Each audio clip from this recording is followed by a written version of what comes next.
दोस्तों आज की वीडियो हम देखने वाले हैं कि हम अपने पोर्टफोलियो वाले स्टॉक्स में कैसे स्टॉप लॉस लगा सकते हैं। दोस्तों कभी भी क्या होता है, मार्केट डाउन हो जाता है और हमें डर लगने लगता है कि हमारे जो बाइंग प्राइस है उससे हमारा स्टॉक नीचे जा रहा है और हमें ज्यादा लॉस हो सकता है। तो उस केस में हम अपने पोर्टफोलियो वाले स्टॉक्स में कैसे स्टॉप लॉस लगाएंगे, ये हम अभी दोस्तों हम वॉच लिस्ट में हैं। तो आप यहाँ देख सकते हैं हमने एक स्टॉक को बाई किया हुआ है। जैसे कि मान लेते हैं एग्जाम्पल के लिए बजाज फिनसर्व मैंने बाई किया हुआ है, मेरे पोर्टफोलियो में रखा हुआ है। और आज के सिनेरियो में जैसे कि निफ्टी लगातार गिरता हुआ जा रहा है और हमें डर लग रहा है कि जो हमारा जो स्टॉक हमने बाय किया है लॉन्ग टर्म के लिए क्या हो चाहे शॉर्ट टर्म के लिए क्या हो, बट वो जो हमारी बाइंग प्राइस है उससे नीचे की तरफ आ रहा है और हमें लॉस यहाँ हो सकता है। तो आप उस केस में कैसे अपने स्टॉक में स्टॉप लॉस लगाएंगे ताकि अगर उससे नीचे जाए तो हमारा स्टॉक जो है वो ऑटोमेटिक सेल हो जाए और हम अपने स्टॉक से बाहर निकल जाएं। जैसे कि अभी जो बजाज फिनसर्व 1845 का भाव अभी चल रहा है, ठीक है, और मुझे लग रहा है कि लगातार गिर रहा है। तो अगर ये 1500 से नीचे आए तो ये हमारा सेल हो जाए। तो इस तरीके से हम यहाँ स्टॉप लॉस लगाएंगे, देखेंगे कैसे लगा सकते हैं। ये दोस्तों ये लगा सकते हैं हम जीटीटी ऑर्डर के माध्यम से, ठीक है। तो चलिए पहले एक बार हम बजाज फिनसर्व का एक बार चार्ट देख लेते हैं यहाँ पर। तो ये जस्ट ओपन हो गया, वीकली चार्ट मैंने यहाँ लगाया हुआ है, ये देखिए। अब आपको लग रहा है कि 1500 का प्राइस है, जैसे एक बार ये यहाँ गया है तो यहाँ अगर दोबारा से आए तो हम यहाँ से एग्जिट हो जाएं, या हमारा बाइंग प्राइस यहाँ पर है या यहाँ पर है तो आप अपने बाइंग प्राइस के आसपास का स्टॉप लॉस लेना चाहते हैं या किसी पर्टिकुलर प्राइस पे एग्जिट करना चाहते हैं तो वही हमें देखेंगे। तो मैं थोड़ा सा बैक करता हूँ। यहाँ दोस्तों क्या करना है, इस पर हमें क्लिक कर लेना है। जैसे आप क्लिक करेंगे थोड़ा सा ऊपर की तरफ आएंगे तो यहाँ आपको क्रिएट जीटीटी ऑर्डर आपको दिखता है, तो हम क्रिएट जीटीटी ऑर्डर करेंगे। बट दोस्तों जो मैं आपको बता रहा हूँ केवल उन स्टॉक्स के लिए बता रहा हूँ जो आपके पोर्टफोलियो में है, तभी आप यहाँ सेल कर पाएंगे, ठीक है। तो यहाँ आपको क्या करना है, सेल। तो आपको सेल वाले ऑप्शन पे क्लिक कर लेना। अब आपका सिलेक्ट हो गया सेल, ठीक है। और ओसीओ आपको सिलेक्ट करना है, यहाँ पर ओसीओ। अब आपको यहाँ दो चीज दिखती है, एक स्टॉप लॉस और नीचे की तरफ आएंगे तो टारगेट, ठीक है। तो आप टारगेट भी साथ में लगा पाएंगे। तो पहले हम स्टॉप लॉस पाते हैं। एक है ट्रिगर प्राइस। ट्रिगर प्राइस वो प्राइस है जिस प्राइस पे आप स्टॉप लॉस लगाना चाहते हैं, मतलब जैसे ही वो प्राइस आए तो हमारा ऑर्डर ट्रिगर्ड हो जाए और वो प्लेस हो जाए, ठीक है। तो ये जैसे कि हम यहाँ करते हैं 1500, जैसे ही 1500 का प्राइस आएगा तो हमारा ऑर्डर ट्रिगर हो जाएगा, ठीक है। यहाँ आपको क्वांटिटी फिल कर देनी है। मान लेते हैं हम 5 क्वांटिटी सेल करना चाहते हैं, आप 100% क्वांटिटी सेल करना चाहते हैं, जितनी भी क्वांटिटी आप सेल करना चाहते हैं वो आप यहाँ लिख दीजिए। देन आपको एक प्राइस यहाँ लिखना है कि जो आपने ट्रिगर प्राइस लिखा है उस प्राइस से कम का प्राइस यहाँ पे होना चाहिए, ठीक है। जैसे कि मैं यहाँ लिखता हूं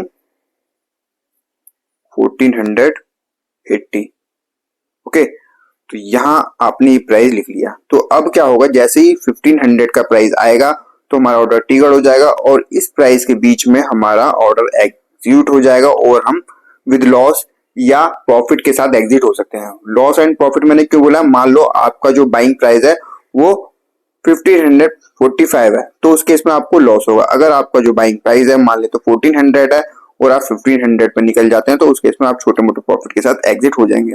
वो आपको देखना है आपको कहाँ एग्जिट होना है, ठीक है।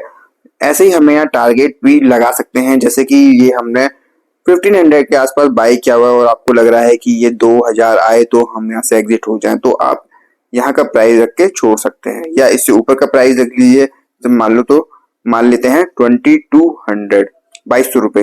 तो यहाँ पे हम 2200 रुपए लिख देते हैं। जैसे 2200 का प्राइस आएगा तो हमारा टिकट मतलब ये टारगेट है, ओके। एंड यहाँ पे आपको इससे ज्यादा का प्राइस भरना है। टारगेट के केस में इससे ज्यादा का प्राइस यहाँ भर सकते हैं। तो हम यहाँ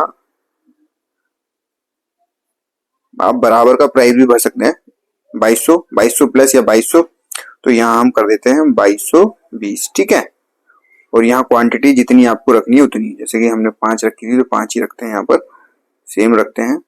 5 क्वांटिटी में हमने स्टॉप लॉस लगाया, 5 क्वांटिटी में हमने टारगेट लगाया हुआ है, ठीक है। इस चीज का आपको ध्यान रखना है कि ये आपका सीएनसी ही रहना चाहिए, पर ये सीएनसी के लिए ही है, ठीक है। अब आपको क्रिएट जीटीटी आपको कर देना है यहाँ पर। अब क्या हुआ, आपका ऑर्डर क्रिएट जीटीटी हो चुका है। जैसे आप ऑर्डर्स में जाके चेक करेंगे तो आपको यहाँ दिख जाएगा, ये देखिए जीटीटी ऑर्डर यहाँ लग चुका है, एक्टिव दिखा रहा है यहाँ पर। तो यहाँ देखिए ओसीओ ऑर्डर है, तो यहाँ हम जैसे क्लिक करेंगे तो आप डिटेल भी देख सकते हैं। देखिए ये आपका ऑर्डर लगा हुआ है, ये आपका स्टॉप लॉस हो गया और ये आपका टारगेट हो गया। और जो ये आपका ऑर्डर है दोस्तों 1 ईयर के लिए वैलिड रहता है, ठीक है। जैसे कि आप यहाँ देख रहे हैं, ये हमने आज ऑर्डर लगाया है 9 मार्च 2025 को एंड ये एक्सपायर होगा 9 मार्च 2026 को। तो 1 ईयर के लिए इसकी वैलिडिटी रहती है, उसके बाद ये ऑटोमेटिक एक्सपायर यहाँ हो जाएगा, हट जाएगा यहाँ से, ठीक है। तो यहाँ आपको डिटेल देखने को मिल जाती है, ये स्टॉप लॉस एंड नीचे देखेंगे तो टारगेट। तो यहाँ इस तरीके से आप अपने पोर्टफोलियो वाले स्टॉक्स में स्टॉप लॉस एंड टारगेट दोनों लगा सकते हैं। एंड दोस्तों अगर आपको लग रहा है कि मुझे अपने प्राइस को चेंज करना है तो आप प्राइस को चेंज भी कर सकते हैं बीच में, कभी भी विद इन 1 ईयर कभी भी इस ऑर्डर को मॉडिफाई कर सकते हैं या डिलीट कर सकते हैं। तो यहाँ हम नीचे देखेंगे तो इस पे जैसे हम क्लिक करते हैं तो यहाँ आपको 2 ऑप्शन मिलते हैं। एक मिलता है आपको डिलीट का ऑप्शन, यहाँ से आप अपने इस वाले ऑर्डर को डिलीट यहाँ कर सकते हैं। तो आपका जो स्टॉप लॉस एंड टारगेट वाला ऑर्डर है वो ऑटोमेटिक डिलीट हो जाएगा। देन अगर आपको मॉडिफाई भी करना है तो आप यहाँ से मॉडिफाई कर सकते हैं। जैसे हम मॉडिफाई करके देखते हैं, आपको लग रहा है कि मुझे प्राइस को मॉडिफाई करना है, तो जैसे आप मॉडिफाई में जाएंगे तो यहाँ आपकी विंडो ओपन हो जाएगी और यहाँ आप प्राइस को मॉडिफाई कर सकते हैं। जैसे कि मुझे लग रहा है कि 1500 की जगह मुझे इसे करना है 1550, ठीक है। तो यहाँ मैंने प्राइस को यहाँ चेंज कर दिया और इस प्राइस को भी आप चेंज करना चाहते हैं तो कर सकते हैं। जैसे कि मैं सिर्फ 1500 कर देता हूँ। अगर आपको टारगेट भी चेंज करना है तो टारगेट भी आप मॉडिफाई यहाँ कर सकते हैं। तो मैं यहाँ अब मॉडिफाई जीटीटी कर देता हूँ यहाँ पर, ठीक है। तो ये देखिए ये हमारा मॉडिफाई हो गया। जैसे कि आपको प्राइस भी यहाँ चेंज देखने को मिल रहा है। पहले यहाँ 1500 का प्राइस था, अब ये 1550 का प्राइस यहाँ हो चुका है। तो यहाँ इस तरीके से आप स्टॉप लॉस लगा सकते हैं, टारगेट लगा सकते हैं, चाहे तो अपने ऑर्डर को मॉडिफाई कर सकते हैं, डिलीट कर सकते हैं। बहुत ही बढ़िया है, 1 साल के लिए वैलिड रहने वाला है ये। और सबसे बड़ा जो फीचर है इस ऑर्डर का, ये उन लोगों के लिए जो लोग बिजी रहते हैं या किसी को आउट ऑफ स्टेशन जाना है तो वो पहले से इस ऑर्डर को प्लेस करके जा सकते हैं। अगले दिन जब मार्केट ओपन होगा या कभी भी वो प्राइस आता है तो वो इस प्राइस पे जो आपने स्टॉप लॉस लगाया चाहे टारगेट लगाया वो आपका हिट हो जाएगा और आप एग्जिट हो जाएंगे। तो यही है कि आपको मार्केट को ट्रैक भी नहीं करना और ऑटोमेटिक आपका ऑर्डर एग्जीक्यूट यहाँ हो जाता है। तो दोस्तों आज की वीडियो में इतना ही था, फिर मिले एक नई वीडियो से। आज के लिए धन्यवाद।